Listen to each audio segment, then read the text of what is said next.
Morning, Ho Dave.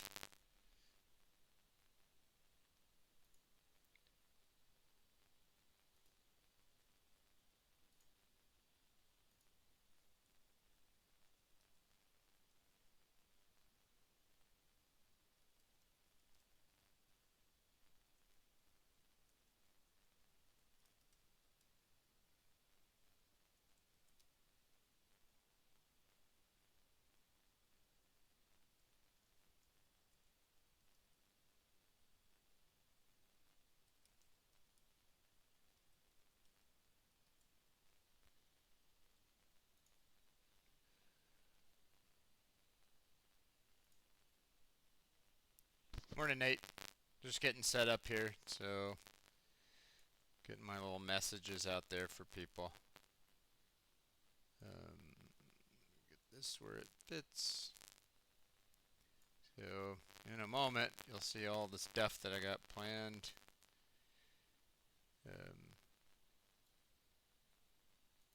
Okay, there we go.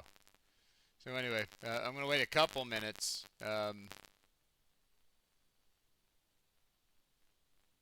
and then I'm gonna work on a component for the CSCI. So anyway, if you're here to see part of the CSCI 20 final lab, I'm going to do that after. I'm going to wait for 2 or 3 minutes just to see if anyone um, has any questions up front. What you see on the screen though is uh, this is mostly for probably for people who are going to view the video later. So um, you have to submit 2 of these C++ labs as part of the final for CSCI 20, and what you see on the screen is the dates where I have done, actually I will have done 5 different options uh, for CSCI 20, so you can pick any 2 of those 5 and implement them and submit them. I discussed on Tuesday, May 26th, how to submit these. If you have questions, you can email, and then tomorrow, on May 28th, I will again discuss how you submit these parts of these labs.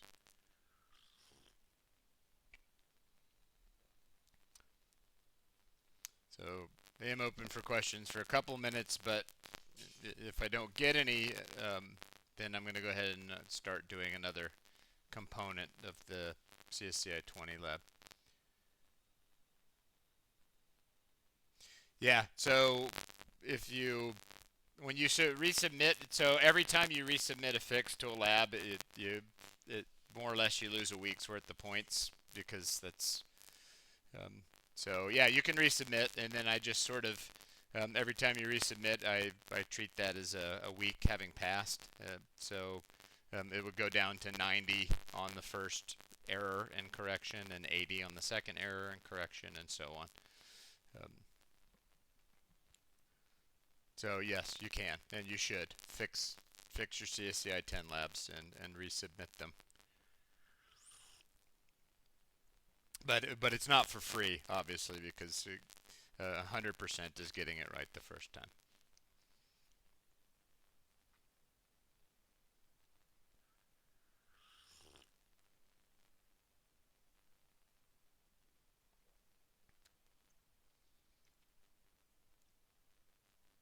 Yeah, no problem.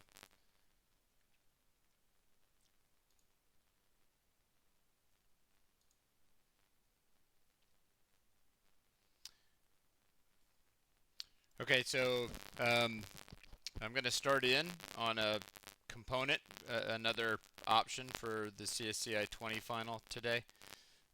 I'll try to pace it, but I assume most people are going to watch it on video, so Nate, if you can help me pace it a little bit just by occasionally I'll just ask you, are we doing okay? And that'll help me kind of pace the video too. So we're going to do another one today. If you're in CSCI 20, this would be, we're going to do another part, and you have to submit 2 parts. But I put on the screen dates for 5 different parts that we will have worked through together. And you only need to submit 2 of them for your final. So there should be lots of options. They're all on video. I went and read my descriptions to recall when I had done these, so that you know where you can go hunt those on video. But hopefully if you're still around, you don't really need that because you know what's been going on the whole time. Okay, so let me fix my screen. Um,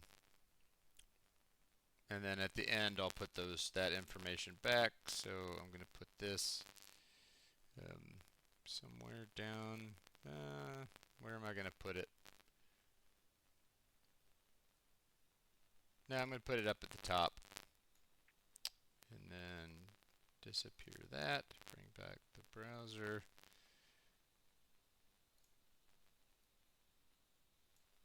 Okay, so this should get us ready to go. Then again, if you're coming in from another class, apologies that I'm focusing in. I'm trying to give all of my other classes have finished their last assignments yesterday, and I'm trying to give additional options and also additional C++ exposure for the CSCI 20 people to sort of help propel them forward. Should they be taking programming and algorithms too? Okay. Oh, and Tyler's here too. All right, so hello Tyler and Nate, and ho Dave. May or may not still be here, and I don't know who else might be here, but hello if you're here. If you have questions that aren't related to Programming Algorithms 1 CSCI 20, please ask them. I may ask you to return after we're done with this CSCI 20 exercise to answer them, but I will be available to answer them, and I'll put those answers on video. Okay, so we're going to keep going. Here's the schedule that we're working off of, and we are working on the final lab for CSCI 20. I'm using Replit. That's the third option. If you want to take a crack at it, you can do an install. But just a heads up that it's hard to do an install in Windows without help. We did a video of that a week or two ago now, if you want. But that's pretty challenging if you've never done that kind of thing before. It's a little easier on the Mac because you just install Xcode. But the easiest thing for everybody is to just get an account on Replit. Hello, Tyler. Okay, so I'm going to be working on Replit. I have that open. This is my account.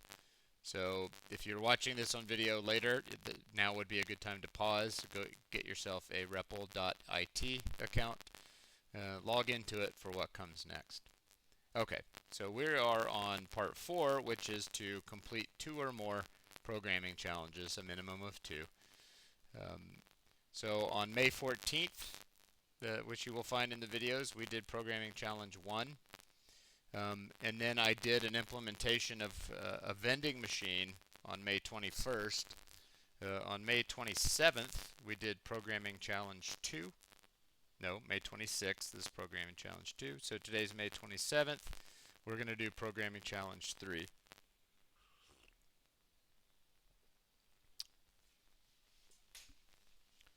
So my hope is that at the end of the semester of programming in Go that you have a sense when you see a function, even if it's in a different programming language, you know that you're looking at a function.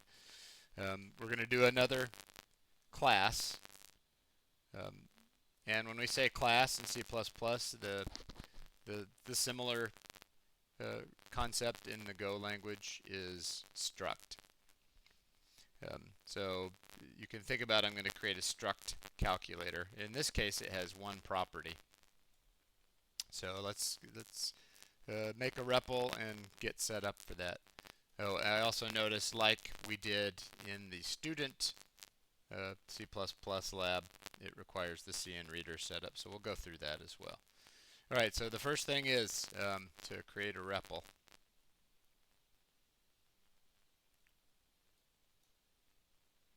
C++. I'm going to call mine Bootcamp 4 because this is the 4th example I've done for of the 5 C++ examples we're going to do. This one is the calculator. So this is how I'm naming mine. This is so I can remember when I look at my REPLs what the different REPLs have in them. So in REPL.it, you make a new REPL for every lab or every project. So if you were to do REPL.it for a whole semester, um, with me, for an example, you'd have 4 project REPLs and 16 lab REPLs. So just to make note of that, if you were to do a whole semester this, you would have a lot of REPLs. Okay, so I'm calling mine bootcamp 4 underscore calculator. That's for me. That's just so I remember this is the 4th sort of C++ bootcamp example I've done. And this one is the calculator program. And then I'm not going to touch anything else. Just going to create the REPL, which should launch it.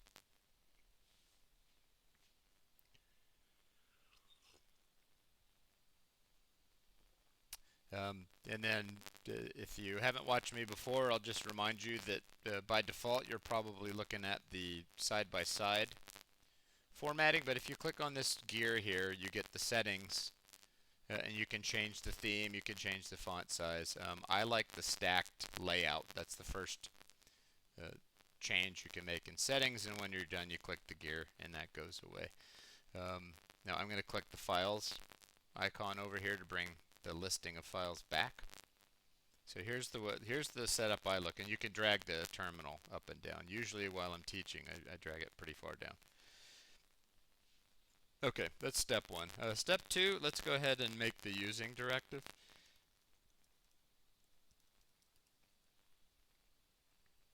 Using namespace std.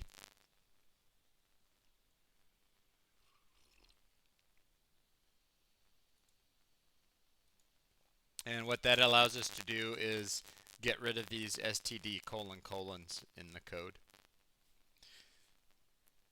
So this is a thing that C++ programmers debate among themselves, which is better form or style. So should I not use the using directive and instead do std : in a whole bunch of places? My personal preference is to not have to write std : everywhere and to have this using namespace std instead. So I put using namespace std, and then I can take the std : off of here. But actually we don't need that cout, so I'm just going to empty it for now.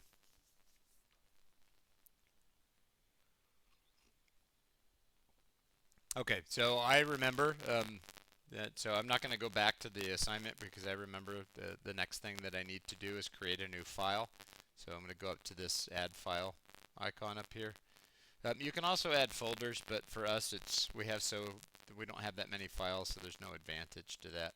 So I'm going to add a file, and just like yesterday, I'm going to be very careful to spell it right. So cinreader.h, capital C-I-N, capital R-E-A-D-E-R.h. Hit enter, and that creates a new file. So now I have main.cpp and cinreader.h. And then I'm going to go get the code to put in here. Just be careful about the spelling if this is your first time to do this. I know Tyler and Nate, it's not your first time, but people who watch the video later, if it's your first time, it matters. Just like in Go, the way you spell things matters. So you need to spell things consistently, and for the code that we're going to create to work, this needs to be spelled capital C-I-N, capital R-E-A-D-E-R.h. Now I'm going to go back over to the browser tab that has the assignment in it. The reason I did that is because of this line in the assignment right here. What it's doing is it's having me create, I'm creating 2 files. The code in these 2 files is something that I wrote to make these assignments a little easier to complete. cinreader is talking about reading from the keyboard, and it doesn't really matter, but that's what it does. So I'm going to go click on the cinreader.h one first. So I am looking at the code for cinreader.h, which I'm confirming by looking in the address bar. I'm going to use Control A to select all, Control C to copy, and then I'm going to go back to my REPL. I'm here in my cnreader.h file. I'm going to do Control V. And now what I've done basically is I have a copy of that cnreader.h file in my REPL. cnreader.h should have this copyright and license language at the top of it, which is a way to confirm you have the right content in there.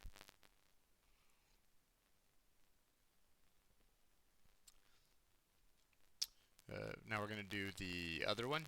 So I'm going to create another new file, cnreader.cpp this time. Be careful of the spelling, it does matter. So capital C-I-N, capital R-E-A-D-E-R .cpp, which is a different part of the keyboard code. And when you take a full semester of C++, which if you're doing programming algorithms 2 at Butte College or Chico State, that's what you're going to get.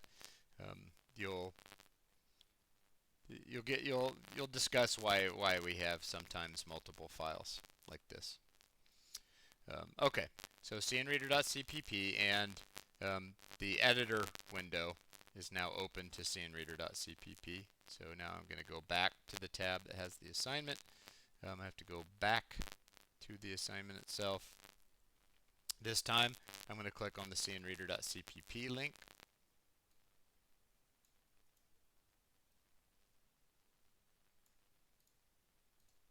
So this code is different, which is just a reminder, but I use the address bar to confirm that in fact I am looking at cnreader.cpp.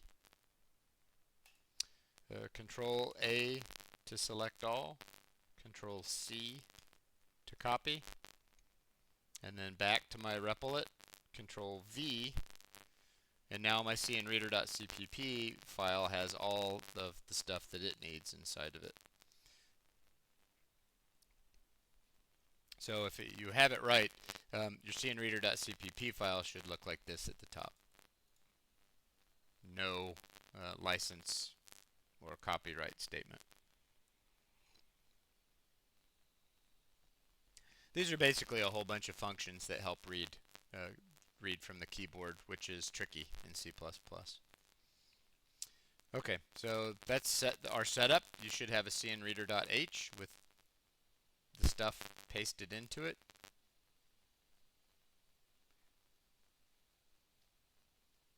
You should have cnreader.cpp with that stuff pasted into it. That one's a little bit longer. I want to say it's more like, yeah, it's 406 lines of code. And then main.cpp, which is where we're going to write all of our assignment code. So the two cnreader files, those are code that I wrote to provide to students to help with reading keyboard inputs. So all that mess is really a C++ version of format.scanline. It's a lot trickier to get it right in C++.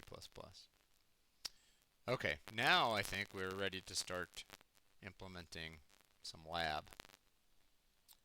Bump that up. Check my display. Okay.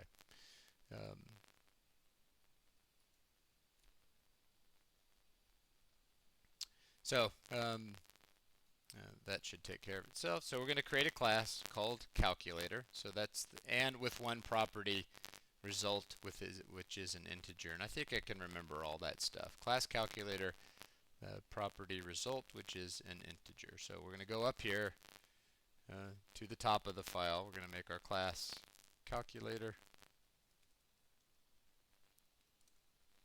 And then very important in C++, there's extra semicolons, and you just kind of have to get used to where they go by practicing it. But in C++, when you create a class, you put a semicolon at the end. It has one property, and in C++, for the properties, we make a private section, and we put the properties in there. And we have one which is result, which is an integer. So in C++, remember the data type comes before the name of the variable. In Go, it's the name of the variable followed by the data type. Good question, Nate.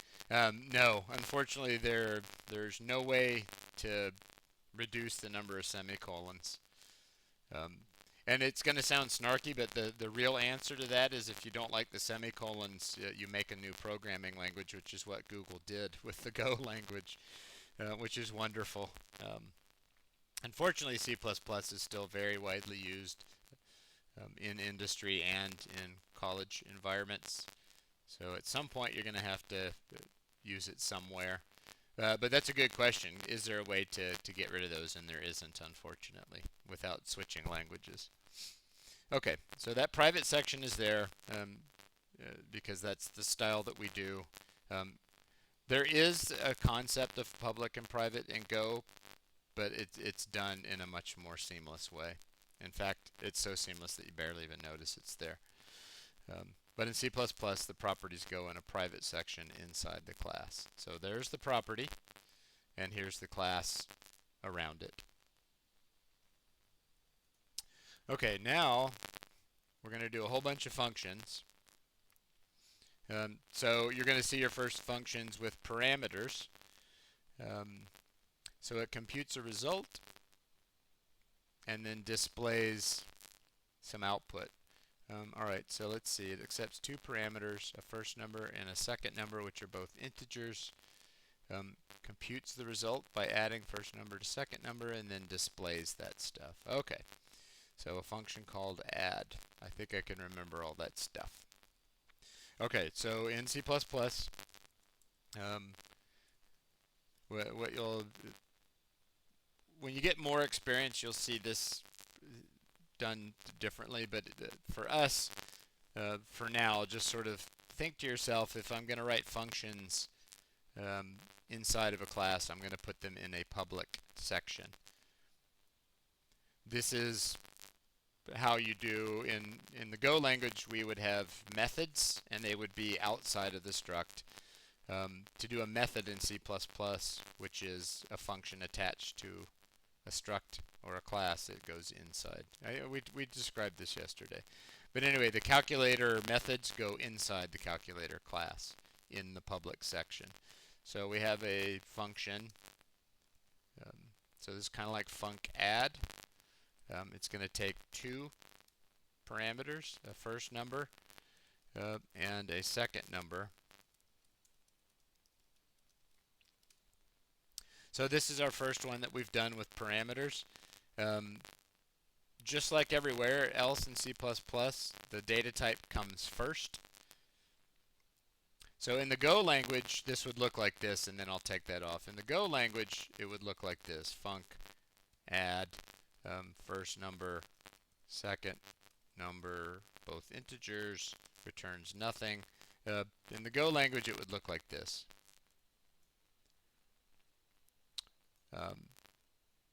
The return type in Go is nothing. In C++, for returning nothing, we use the word void, and it goes at the front. The other thing you'll notice is that in Go, we would often stack the parameters. So first number and second number of both integers. But in C++, you can't stack the parameters like that. So the first number is an integer, and then the other parameter is the second number, which is also an integer. And you just have to list them out entirely separately. That way you can't stack them up and say those are all integers like you can in Go.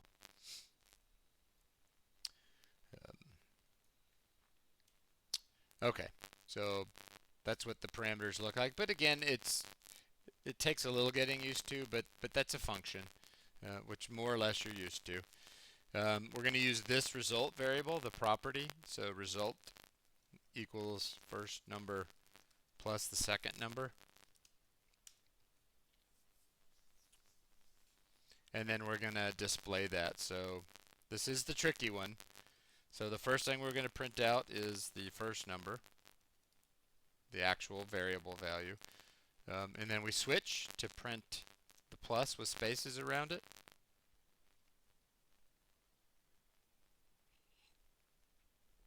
And then we switch to print out the value of the second number. And then we switch to print out the equals with spaces around it.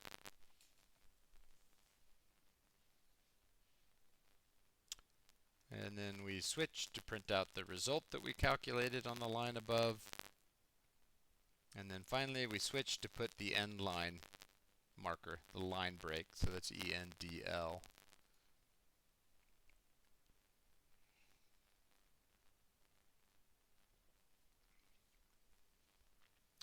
And that's another one that you think to yourself, I wish there were a nicer way to do that.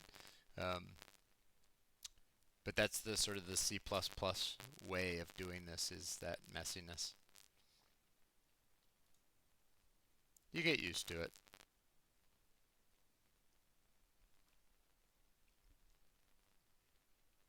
Okay, so today, instead of like doing all of the calculator functions at once, I'm actually gonna to do some of the program part where we actually make it run and interact with the user a little bit.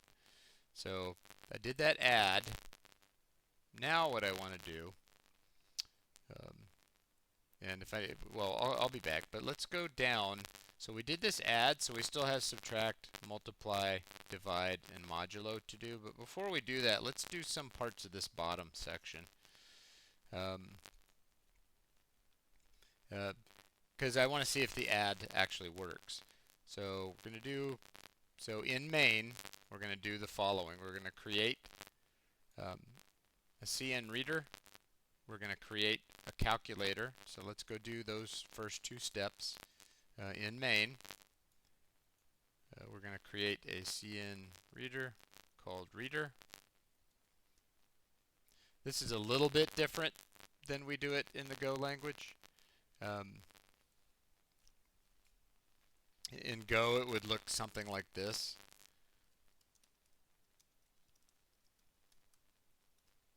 That's what it would look like, except for without the semicolon. So this is what it would look like in Go. This is what that same kind of thing looks like in C++.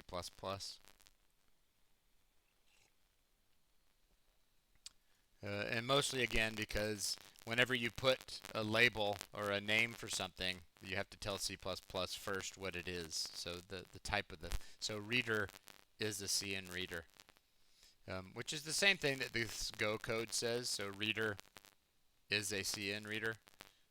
It just in reverse in C++. So there's the CN reader one.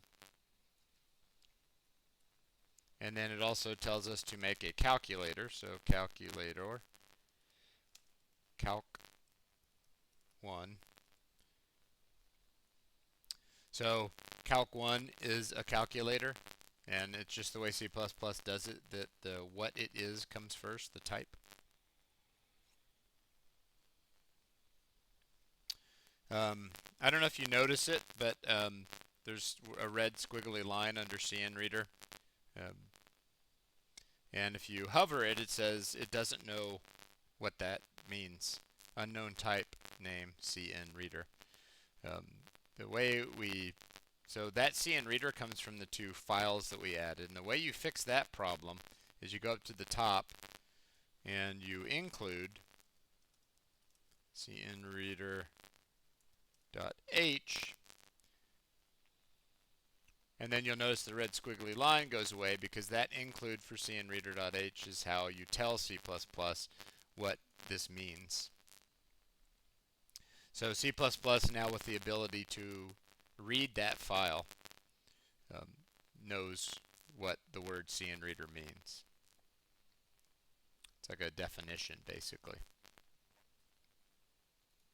All right, that's the first two steps. We need to go get ourselves a couple more steps here, I think.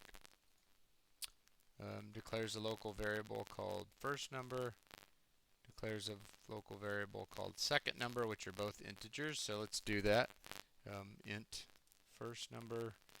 In C++, you don't get a start value of 0 for automatically. So you'll see C++ programmers give their variables start values right at the moment they create them. So second number equals 0. There's the two variables that we'll use inside of the program block in main. But that equals 0 is important in C++ because they're not zeroed out automatically.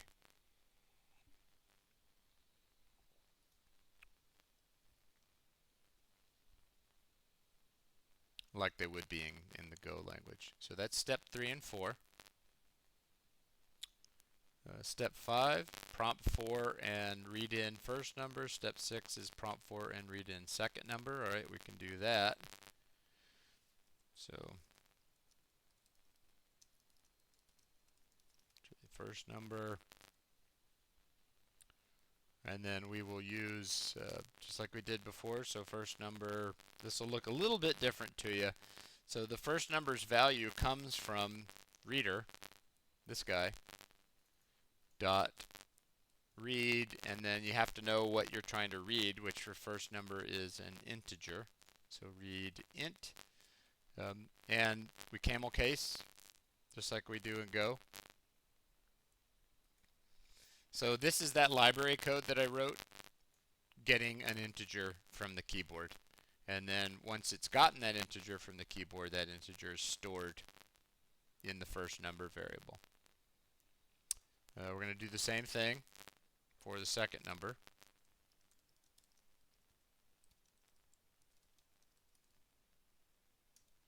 So prompt for it, and then get its value by reading an integer from the keyboard.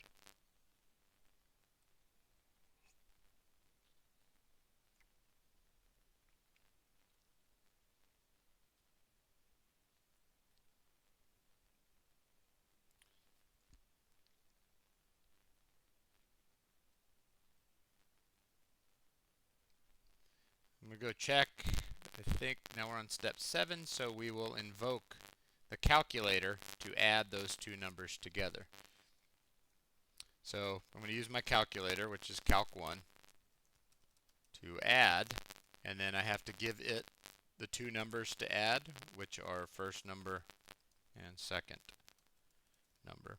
So very, very similar to the way you would invoke a function or a method in the Go language, with the exception of the semicolons.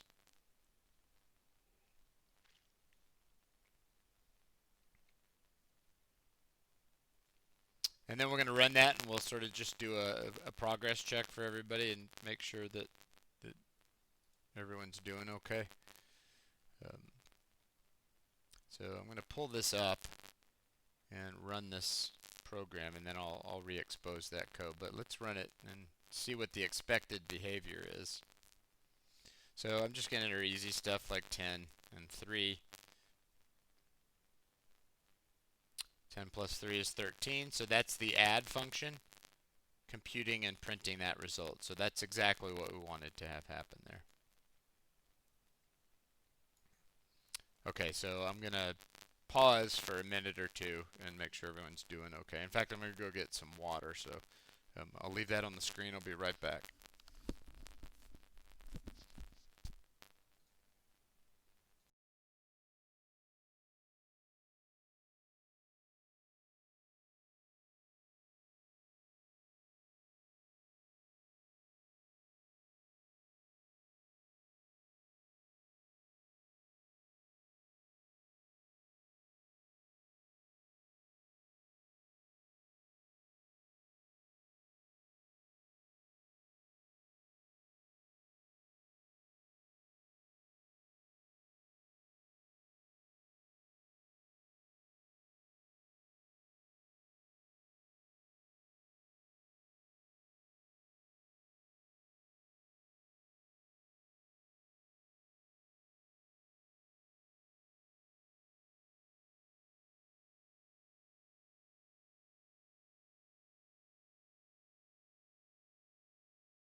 Okay, so hopefully everyone's okay. Uh, Let me know if something's not working, and let's get it fixed before we move on to the next step. Um, so the I said that the only other thing I said is I wanted to make sure that this add function worked properly with all of this setup down here before we moved on and did other functions. Um, because if there was a problem somewhere, we'd want to sort of clean that up before we start adding more calculator functions. Um, okay, so hopefully everyone's good to go.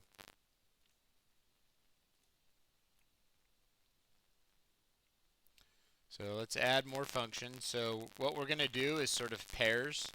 So we just worked through step 7. So what we're going to do next is we're going to add the subtract function to the calculator.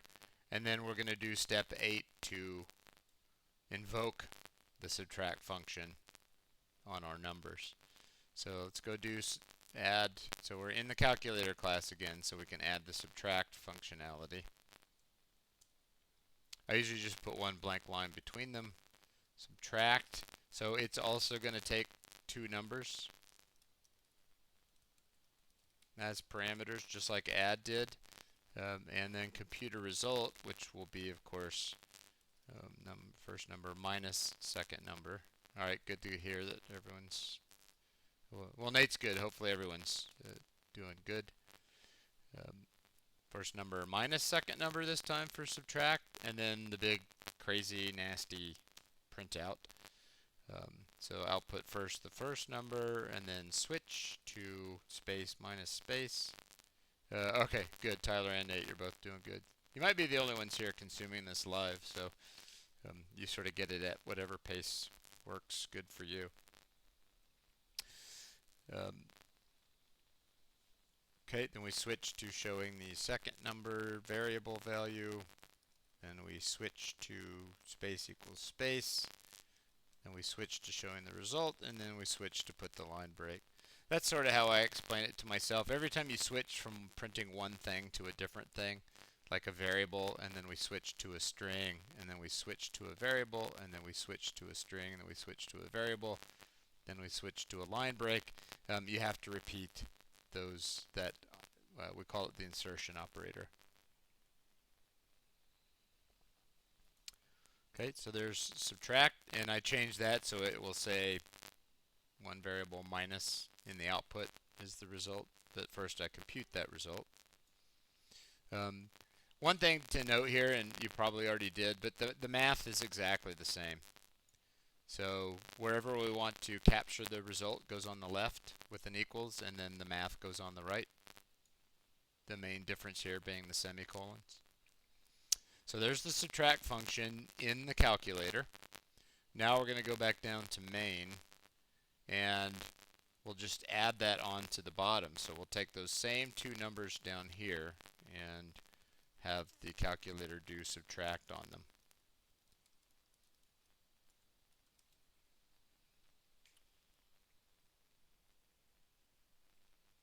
So you're probably going to get a little bit bored here over the next few minutes because I'm going to do this sort of same process and then run it again.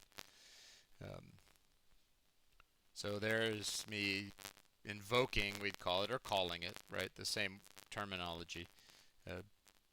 Calling or invoking the calculator subtract function with those two numbers. Okay, so let me pull this up and run it. I'm going to keep using the same numbers. There's the 10, here's the 3. So there's 10 plus 3 is 13, 10 minus 3 is 7, so that's all good. Why is it? Okay, seemed like it was stuck. So that's correct, that's what we wanted.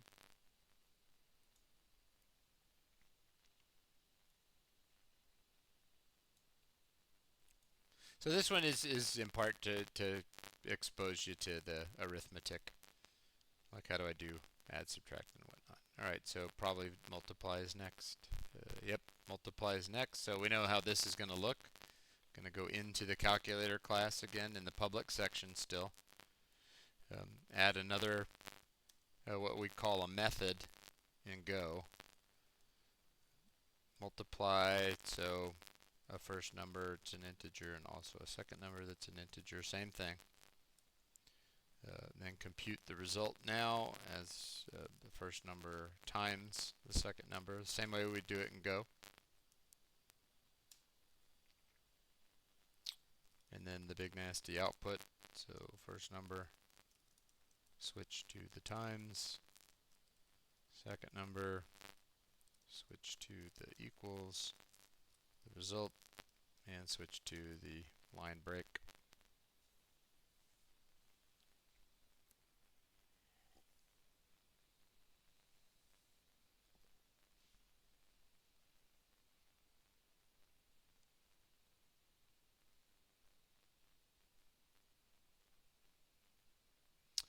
And then we go down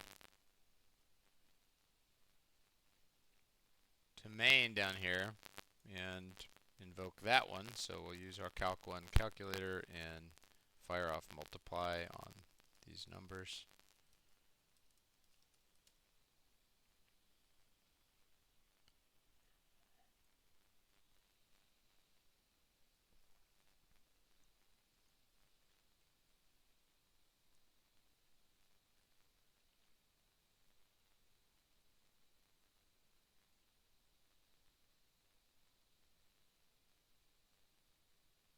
So I'm just reusing, like, I'm never, I just always write the same numbers all the way down. This is very much like a lab we did earlier in the semester where you had your user type in numbers and then you showed them math and then you had them type in floats. This one's only doing integers, but the same basic idea, just in the C++ style. Okay, so I'm gonna pull that up and run it with my same two numbers. So 10, 3. So that all looks good. 13, 7, and 30 as expected. And again, if at some point I move too quickly past something, just let me know in chat and I'll slow down or back up or hit pause. I assume that divide is next. It is.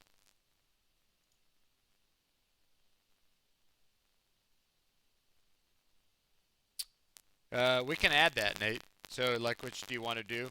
We can add that. We'll do that at the end so you can see what that would look like. Perfect. I'm going to steal yours, Tyler, if that's all right. I mean, probably you knew that I was going to do that. So, outstanding. I'm going to take Tyler's divide, and then I'll just get the, since all the line breaky stuff is gone. So that's perfect. Alright, there's divide. And this works the same as it does in Go. So when you're dividing integers, you lose the remainder. So I'm going to use 10 and 3, which 10 divided by 3 is going to be 3 with a remainder of 1, and I'm going to lose the remainder, so it'll just show 3 here. Or at least that's what I would expect to have happen. Oh, thanks. Awesome, Nate. Let's just do both, and then we can go do the little quick menuing bit. Modulo. So this is the same in Go as well.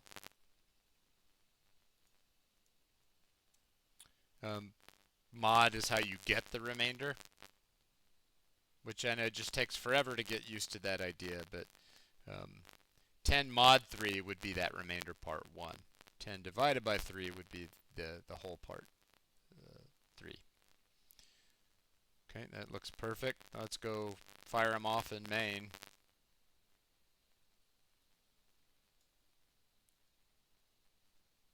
I think I can leave them showing while I do this, just barely. Calc 1 dot divide the two numbers, and then calc 1 dot modulo the two numbers.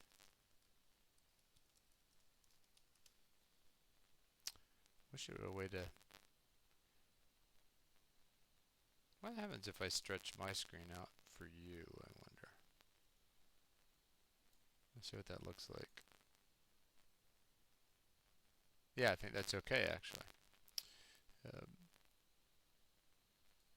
Okay, so you guys are I think, are being, you're ahead of me, in fact, because I'm trying to go slow for future video watchers. But probably you've already, now you're just waiting for me to catch up. You're still using the same 10 and 3 just so I can check the math. So there's 10 divided by 3 is you get the whole number part, and then 10 mod 3 you get the remainder part. So there's 1 left after you take all the 3's out of 10. 3 goes into 10 3 times. Okay, so Nate had a question about, like, could I let him, um, yeah, so let the user pick. So let's have a little bit of fun with this one, because this is a little easier to do maybe in C++, but mostly because of my library. So let's make a little menu right here. So I'm in main. So let's make a little menu. Ooh, you know what we could do? This is pretty easy to do.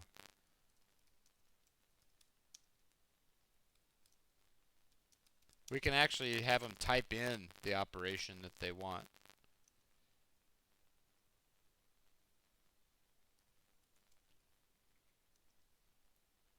Is that confusing? It might be, but we could do it. Um,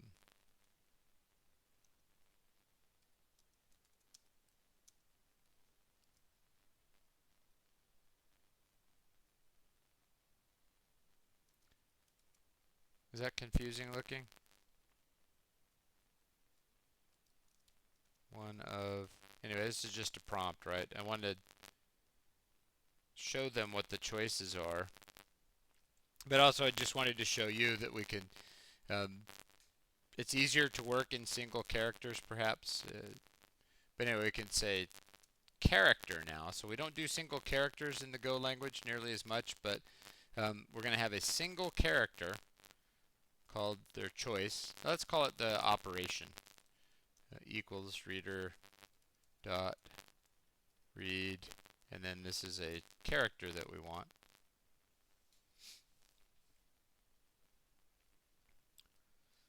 So they're going to type in literally a plus, a minus, a times, a divide, or a mod. You could change that if you wanted to with numbers or whatever.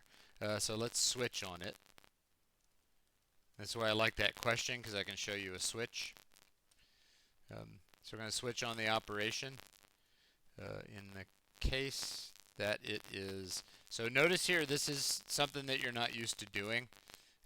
When you are looking at a single character, which is what operation is a single character, you use single quotes. So we haven't done anything like this in Go before. In the case that they typed in the plus symbol, we're going to use add. And I'm just cutting that and I'm moving it up here. Now it's very important in C++ that you put a break. So a full case section in C++ ends with a break, and you don't have to do that in Go. So make sure that you do that in C++. And then I'm just going to go down the other possible operations, moving up the functions to there. Make sure that you get a break at the end of each case, because that's how you make the full section. Multiply I can do next, and I'll move the multiply call.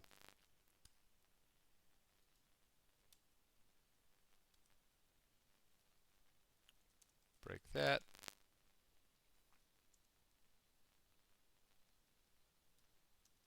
The divide.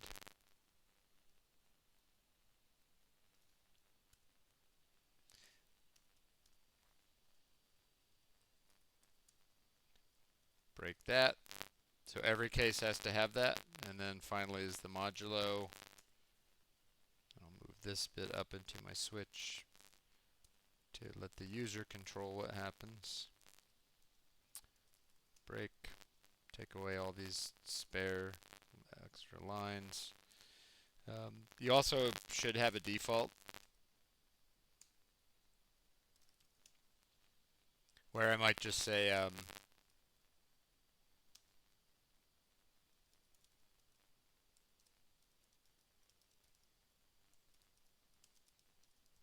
and I'm actually just gonna spit back out the character that they typed as part of the output, right? So that operation that you typed in earlier was not one of the options.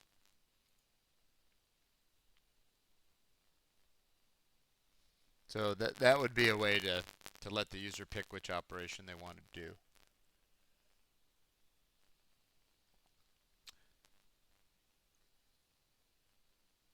It might even be cool to sort of have some kind of a catch-all where you did, so if you had the at sign, maybe you did them all. So I'm moving this, I'm copying it. So if they put the at sign, we'll say they're going to see everything at once. Subtract, multiply, divide,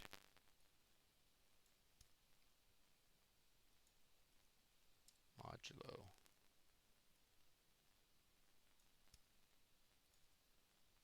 So there's a full one. Um, there it goes. I couldn't see the other break. So anyway, now I've added this at sign, meaning just do them all, which I thought would just be kind of fun to have.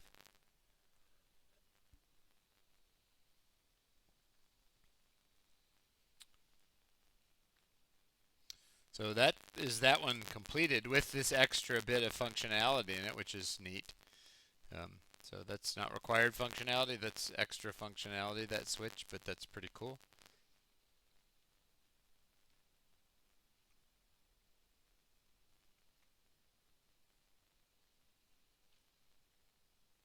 But I liked the question because it let me put a switch there where you could look at it.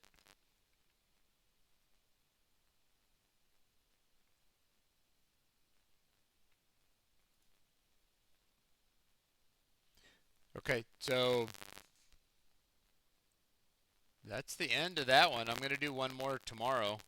I might skip around a little bit. If anyone sees, if anyone plans on being with me tomorrow and you see a programming challenge somewhere, ooh, like this one, maybe I'll do this one. I might do FizzBuzz instead, um, which is number 5. So anyway, I'm going to do one more tomorrow. Um, you only have to have 2, remember. So once you have 2, then you're kind of on your time and you can take in as much as you like.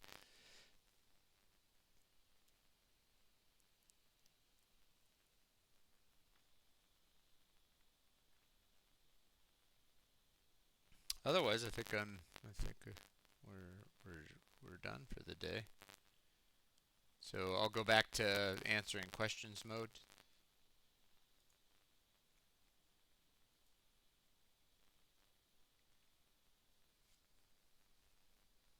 And if you're getting this, just the thing to be careful of, since operation is a char, a single character, the cases are written with single quotes. That matters. Um, Single characters have to be represented with single quotes. Single quotes, single quotes.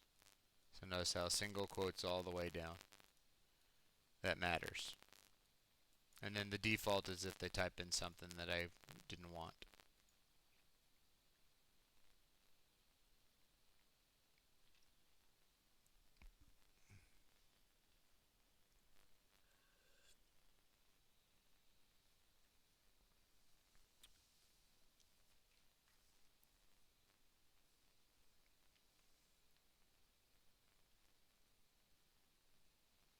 Okay, hopefully everyone's good.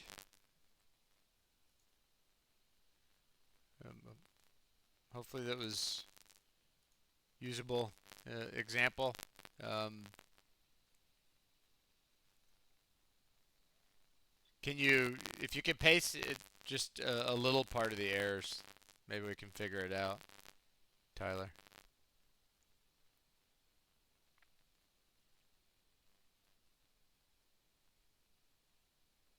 You might be able to invite me to share your REPL, by the way. I wonder if you can. Wait, where's my share? I'm clicking share, not getting anything.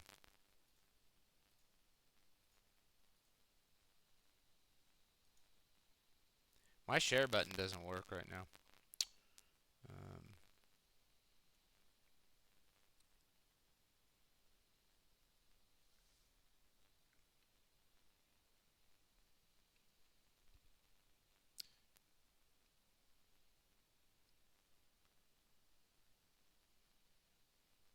but it feels like there must be a way.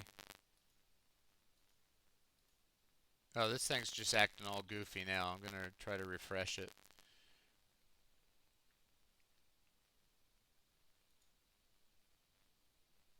There's Bootcamp 4. Um, now I'm worried it. Well, no, I ran it. No, I didn't run it. Did I just lose all of my stuff?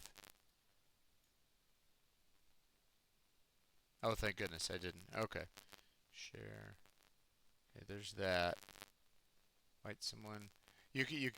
I think Tyler, you might be able to invite me inside with my username, which I think is just at Boyd Trollinger.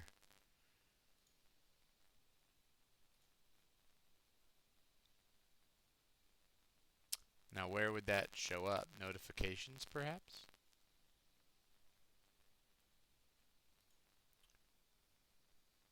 Talk.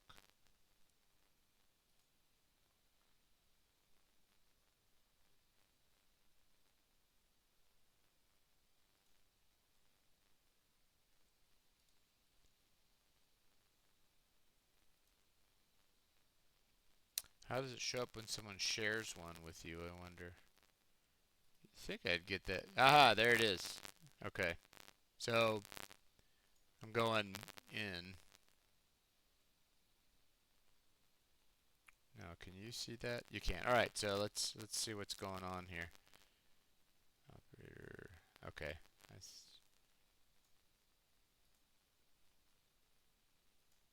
One error. All right, just got one error somewhere.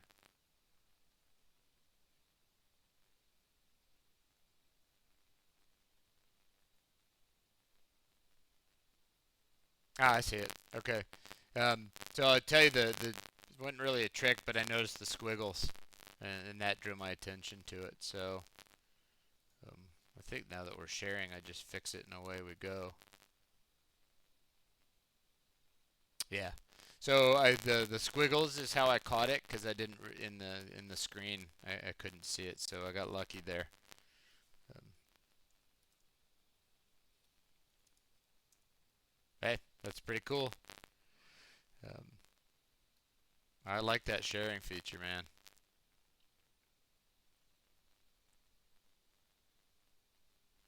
That's pretty slick.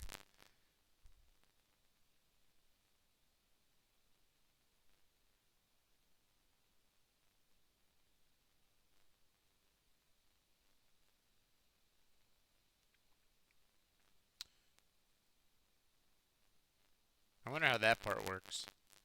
Anyway, all right. So I think that gets you, and you're all good as just one character missing there. Um, anyone else have questions I can answer before I call it a day? That sharing thing's great.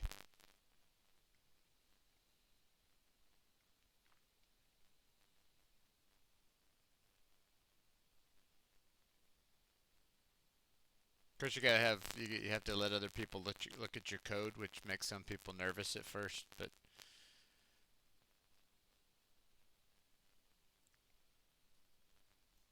it certainly can be helpful.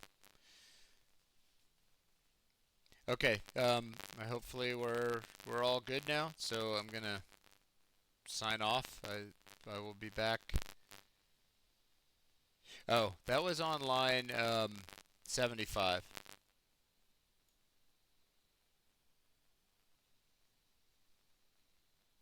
So that it said it used to say end. Needs to say end L.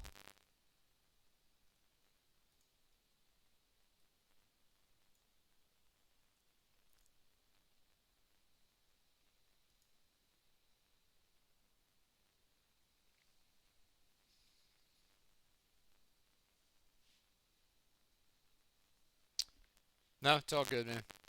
It's all good. Okay. I'll be back here tomorrow at 2. I'll do one more example, and uh, you only need 2 for the final, so totally up to you. I might move on to do the FizzBuzz one tomorrow because that one looked more fun to me than the grader one. So let me update my little display real quick